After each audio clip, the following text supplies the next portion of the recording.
Hello mga pamangkin, good morning. So, ayan, it's almost 8. Ah, ang aga kong gumising, marami na akong nagawa, di naman sa panunumbat. Pero nakapaglinis na ako dito ng konti sa kwarto. Ayan, asikaso na yung mga dogs, palit ng mga pads, palit ng water, ganyan, dampot ng kung anik-anik, and punas ng sahig. So today, gumising tayo ng maaga, not because we want to, but because we need to. Dahil we need to go to Quiapo. May pupuntahan akong optical shop doon because look at my specs. Ayan siya. So, kakabili ko lang nito last Tuesday or Wednesday. And unfortunately, ang aking mabait na husky, Star, ayan, ang aking mabait na husky na si Star, ayan. So, napagdiskitahan to. So, wala akong choice but to um, get another one. Anyway, ayun lang. But we will try to be productive today. Magpe-prep ako ng food for the stray dog that we will feed for today. Tingnan natin kung makahanap tayo sa bandang Quiapo para doon sa ating Bark Beyond the Cafe. So guys, pakisupport din yung Bark Beyond the Cafe na project. It's a personal mission and advocacy to feed one dog each day. At least one dog kung kaya. If walang dogs, then that would be cats. So ayun. And yung yun nga, yung naniniwala kami na one bowl a day, one soul at a time. Kabog, sino ka dyan? Ayun lang, sige, mag-prep lang ako, maligo na ako and all, and I'll be back. So, ayun guys, umulan na naman nga. Mag-aangkas sana ako papuntang Quiapo eh. Pero no choice, so mag-aabang tayo mamaya ng FX. Nandito nga pala tong view na to sa taas ng Bark and Brew Pet Grooming Cafe. So, pabugso-bugso. Ayun, may liwanag naman, pero wala eh. Pabugso-bugso talaga. So, ayun, nagpe-prep ako nung para sa food ng dog. Let's see kung kaya kong madala, pero dadalhin ko pa rin naman. Ayun, nakakainis ang ulan. Sana may tao sa shop today.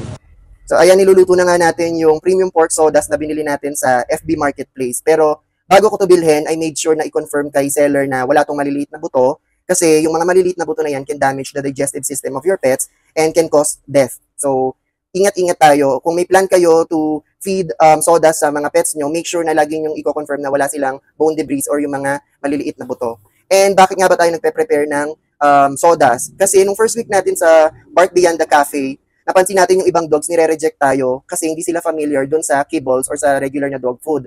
So, naisip natin na, sige, i-introduce natin sa kanila or ibigay natin sa kanila yung kung ano yung familiar sa kanila, which is ito, meat, laman. So, haluan na lang natin to ng rice and kung sakali in the future, mga gulay, hopefully, kainin ng mga aso yung mga gulay. And, ayun lang, pag nagpe-prepare pala kayo ng food for your pets, do not use salt, okay? Masama rin sa health nila yon. Yan, papatuyuin lang natin to guys and then ipapack na natin, papalamigin natin onte and then pack na natin later para sa ating Bark Beyond the Cafe Advocacy. Ayan mga pamangkin, nakaligo na tayo kahit mukhang walang nangyari. At hindi na tayo masyadong gumet up kasi nga bukod sa umuulan, para rin sa safety natin, ayaw naman natin magmukha tayong mayaman doon sa Quiapo at maging target tayo, syempre, di ba? So, yun lang naman. And na-set up ko na, hindi ko alam kung naririnig nyo sa background, nag-set up ako ng relaxing music para sa mga aso ko habang wala ako dito, at least maging kalmado sila. So, finalize! Tapusin lang natin yung pag-prepare nung dog food para doon sa ating Bark Beyond the Cafe advocacy. So, after nun, ayan, try ko nang mag-abang ng FX. Ayan, so kanina, nag-prepare tayo ng sodas, premium pork sodas na binili natin sa Facebook. And we made sure na wala tong maliliit na buto. And then we cook it. And then yun ang ipapakain natin sa ating lucky or sa ating blessed na dog for today. Ayan, so na-prepare ko na siya. Ito siya. Ayan. And then we added, ayan, konting kanin para lang din may variation yung kakainin niya. So, ito na yung dadalhin ko. Bali guys, pupunta nga pala tayo sa Quiapo kasi magpapagawa tayo ng salamin. Pero, ayan, at least, ma-prepare natin to. Ayan. So, ayan na siya. This is what they will eat. So, takpan na lang natin. Siyempre, hindi mawawala ang ating collapsible na dog bowl. Binili ko sa TikTok, ayan. So, very convenient siya, very handy. Siyempre, water. Okay, mga pamangkin, ready na tayong umalis. Samahan niyo ako sa Quiapo. Tara! Ayan, medyo umaraw na. Medyo? Ayan, umaraw na. Mag-withdraw lang tayo ng um, pambayad sa salamin.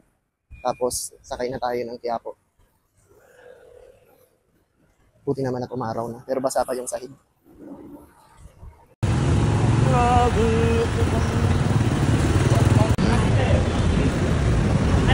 Dito na tayo sa Quiapo. Overpass lang tayo papunta dun sa kabilang kalsada. Sa San Sebastian kasi tayo din. Ano sa Arlegi.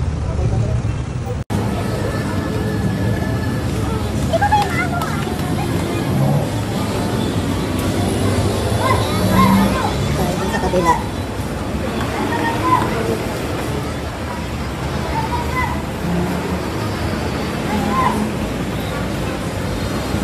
So, punta tayo dun sa kabila sa Quiapo Church. From there, mamaps na tayo papuntang Avenida Shopping Center kasi hindi natin alam kung saan yun. Yun lang. Sige, update ko kayo mamaya.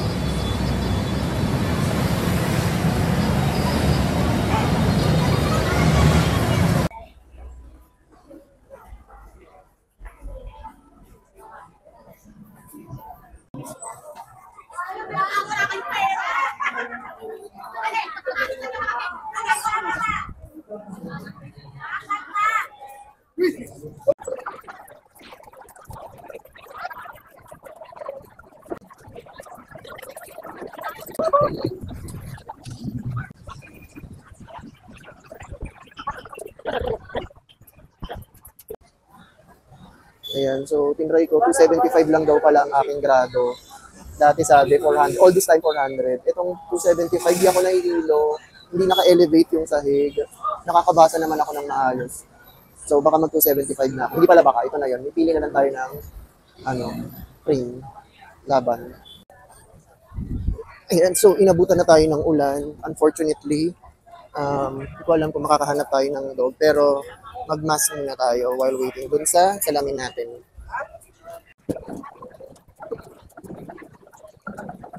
Kapamagitan ng Espiritu, kasama ng Espiritu Santo, magpapawala ka.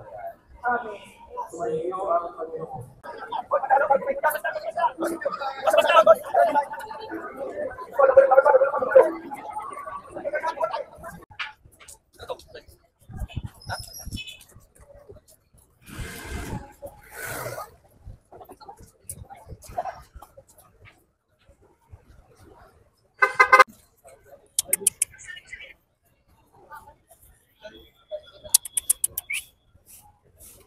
Okay. Gusto mong food? Ha?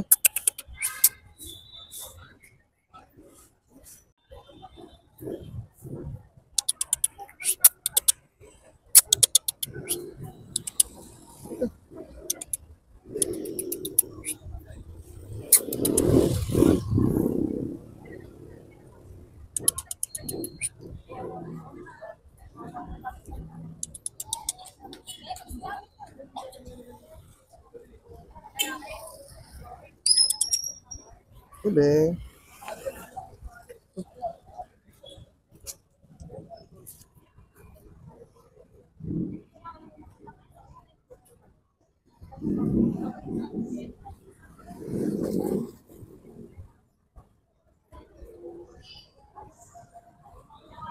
Ayan guys, nakakita tayo ng isang aso sa bandang Quiapo.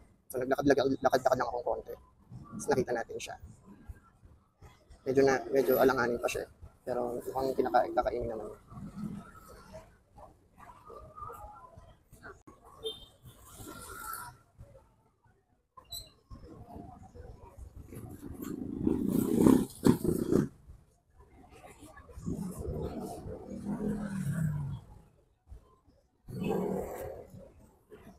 So, meron na naman po tayong napakain na isang aso na asong kalye. So, our heart is full. Ang nagustuhan naman niya. Meron pa actually dito. Hindi ko lang agad nilagay lahat baka kasi hindi naman niya ubusin. Pero glad na ayan, sinisimot niya na. Tatry natin na bigyan pa siya kung sakali. So, tingnan natin kung magugustuhan niya pa. Sige, try natin. Ito pala din. Ito. Medyo hesitant pa rin siya. Pero, syempre, gutom. So,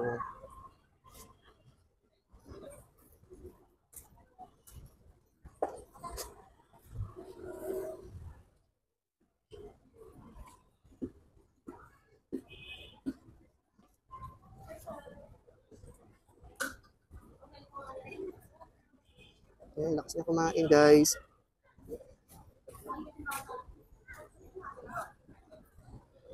So, try natin ilagay itong last batch. Kung hindi naman niya maubos, pinayano na lang natin sa iba. Yan, lumayo na naman siya, guys, kasi nga medyo takot siya. Bebe, go, eat it. Yan. So, tingnan natin kung kakainin niya pa rin.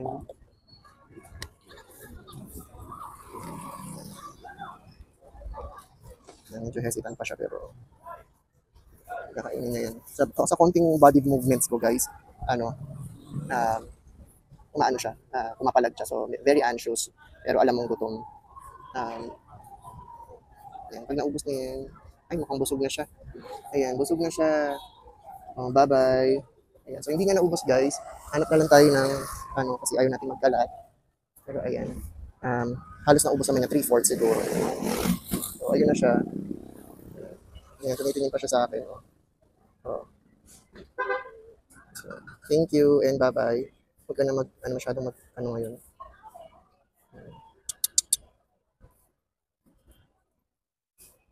Ayan siya. Ayan guys, successful naman yung natin ngayon. Trip natin, yung lakad natin. Nakapagsimba tayo, nakapagpagawa na rin tayo ng salamin, pero mamayang gabi pa i-deliver. Tapos, nakapagpakain tayo as part of our advocacy. Ayan. So, uwi na tayo guys. Medyo mainit na. Araw, ulan, ganyan. So, tara, sakay na tayo ng FX pa uwi ng Pasig. Ayan, may bus pala dito. Ayan, uwi na tayo. Magkano isa? 45?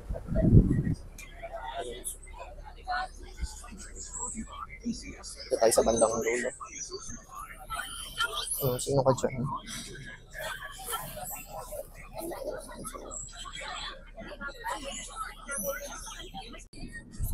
Going home. Ako matulog. Mamaya na lang. Ayan guys, we're home. Dito na tayo sa Bark and Brew.